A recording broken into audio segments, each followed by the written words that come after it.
Il faut une première fois à tout, êtes-vous prêts pour la peur WCW Halloween Havoc? C'est pathétique. Oui bah je tente des trucs. Kick-off, non je déconne, Yuji Nagata contre Ultimo Dragon qui a 2 minutes 30 de show perd 40% de son audition parce que l'ingé son s'est pas réglé son niveau sur les micros des explosifs, cette phrase est beaucoup trop longue. Respire. Et waouh, mais quelle énergie! C'est incredible. Les deux lutteurs sont hypnotiques, c'est fluide, c'est stiff, c'est juste cool en fait. La dernière fois que j'ai éprouvé autant de plaisir, c'est quand ce drôle de monsieur est venu devant chez moi avec un impermiqué pour me proposer des Il dit qu'il voit pas le rapport. Bon, et sinon le combat, c'est super cool. Super construction, Nagata il kick la gueule du Ultimo Dragon, le Ghost répond avec des Sunset Powerbomb, des Moonsault, des Frankensteiner, des doubles karaté chop. Ah, karaté. Nagata il est... Carton rouge là, hein. Il défonce le bras d'Ultimo Dragon.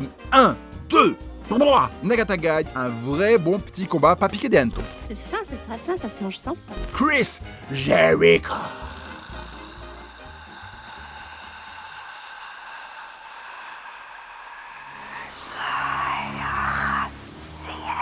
Contre Béatrice Guedo avec des vêtements trop courts, il a l'air un peu ridicule et il le sait, alors il commence ses matchs avec des claques humiliantes pour rappeler que, je suis pas un bolos, ok? Mais n'oubliez pas, si quelqu'un te gifle sur la joue droite, t'en lui aussi rien à foutre, je lui défonce sa gueule qui dit Jericho 1997, un T1000 souplex, double powerbomb, j'ai mal en Brock Lesnar. Jack Black il maîtrise le power slam, la prochaine étape c'est maîtriser la machine à laver parce que le crop top, c'est pas possible, hein? Ah, c'est un fashion faux pas esthétique, hein. Waouh, pollution visuelle.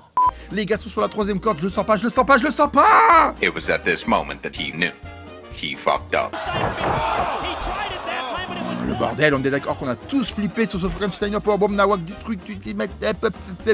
Vous avez compris. Jericho il gagne avec son Wall of Jericho, il a pris le corps de Guedo pour un Scooby-Doo. C'était...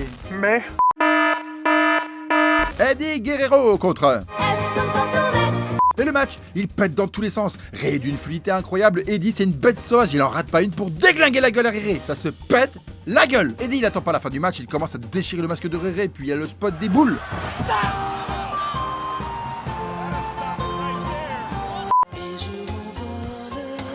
Eddie il veut en finir avec une powerbomb des enfers, prenant de la graine Jericho. Rey Mysterio il répond avec la trilogie du Sunset Flipper Hurricanrana, Backflip Bunjo du cul, Frankensteiner prenant de la graine Gate d'eau pour une victoire absolument sensationnelle.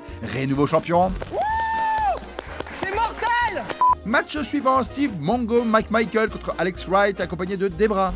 J'ai ressenti un grand bouleversement de la force. Ah, elle prend cher la force, le match il est nul. Il y a Mongo qui va taper de la power slam, faire un AVC et se souvenir qu'il doit faire le tomber avant d'aller chercher des applaudissements vers le public et... Tout le monde s'en fout. Et la fin du match elle est juste dégueulasse. Debra elle oublie de distraire l'arbitre, alors il va la chercher pour aucune raison. Il y a Goldberg qui débarque pour la première fois en pay-per-view. Mongo fait-il, il l'a pas vu pendant quoi 5h30. Alors que bon, tu le vois là, il est là, il va voir l'arbitre, c'est putain de long. Debra, elle s'en va trop tôt, du coup l'arbitre il fait style qu'il a rien vu alors qu'il y a Goldberg qui est encore derrière lui sur le ring. Et il l'a fait 2 fois. Goldberg il prend juste 10 putains de plombes à faire ce qu'il doit faire, franchement, il y a rien qui va dans ce finish. Rien. Si vous croyez que c'est facile. Là, vous êtes vraiment, mais vraiment pas prêts. Disco Inferno contre Kane. Ah non, c'est Jacqueline et une... C'est nul quoi. Accrochez-vous, ça va faire mal.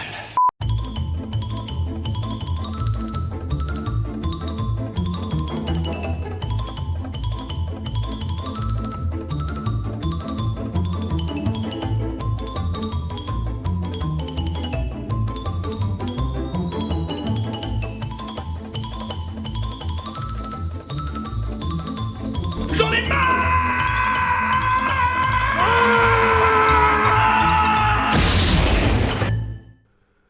À quoi ça rime tout ça?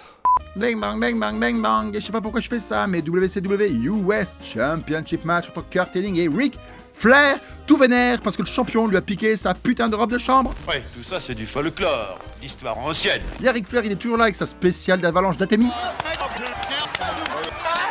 Rick il pète la jambe de Kurt, donc du coup Kurt il pète la jambe de Rick, et même si je me fais chier, je reconnais qu'il y a une véritable bataille entre les deux hommes. Est-ce que vous pensez vraiment ce que vous dites? Et apparemment, il y a pas que moi qui me fais chier, Hennig il s'en va du ring, il veut retourner en backstage, mais Ric Flair va le chercher, le ramène sur le ring, il y a la ceinture, il y a une suplex à côté de la ceinture, du coup Flair il donne un coup de pied dans la ceinture, qui était malencontreusement posé sur le visage de Kurt Hennig. Puis Ric Flair il tape l'arbitre, et puis un second, et puis un troisième.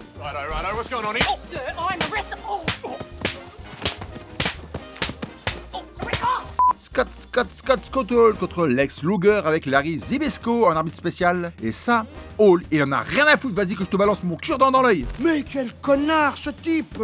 Et puis après, il y a la soumission vraiment nulle à chier, où t'y crois pas une seule seconde, mais qu'est-ce que tu fous, Scott, quoi? C'est toi qui tiens les mains de Luger, là. Il y a aucun putain des forfaits dans ce match. Il y a X-Pac qui cherche à intervenir. Tu te fous de ma gueule? Tu crois que je t'ai pas vu, petit tricheur de mes deux?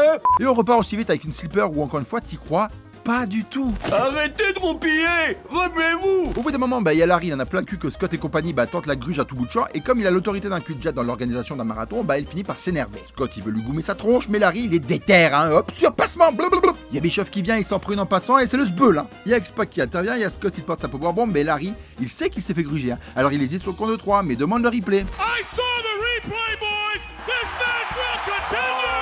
Bim bim, torture rack, Luger finalement il gagne. X-Pac il s'attaque à Zbyszko, mais Zbyszko il se laisse pas faire. Alors Hall il déglingue la tronche à Zbyszko. Et high kick, c'est le bordel. Sudden death match entre Randy Savage et DDP. Alors, c'est pas le match du Workrate, donc on va aller directement au cœur de l'action avec ce type qui se chauffe beaucoup trop. Tu veux qu'on se la donne, dis? Tu veux qu'on se la donne? DDP il envoie valser Randy Savage dans les tombes en polystyrène.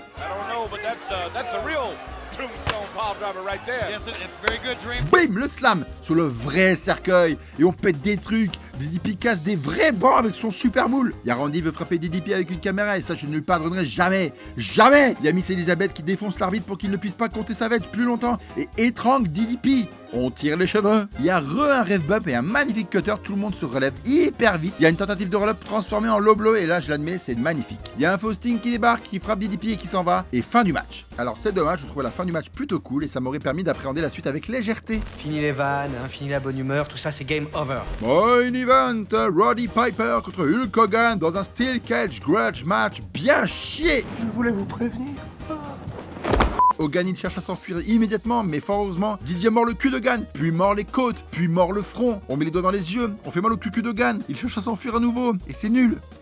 Franchement c'est nul. Il y a les deux hommes qui sortent de la cage. Mais qu'est-ce qui se passe ici là? Il y a un faux Sting qui vient menacer Hogan, alors là, les deux lutteurs retournent dans la cage, montent dessus, pourquoi j'en sais rien. Puis il y a un second Sting qui débarque, ils montent, ils descendent, ils remontent, il y a un Sting qui empêche le nouveau Hogan de descendre, puis il y a un autre Sting sur la rampe, puis un autre dans le public. Mais ils sont fous ces mecs là, ils se foutent de ma gueule! Il y a Randy Savage qui vient aider son pote Hogan avec un méga saut et oh putain! De toute manière il aurait touché personne, hein, mais Piper porte une slipper et Hogan pass out. J'ai rien compris.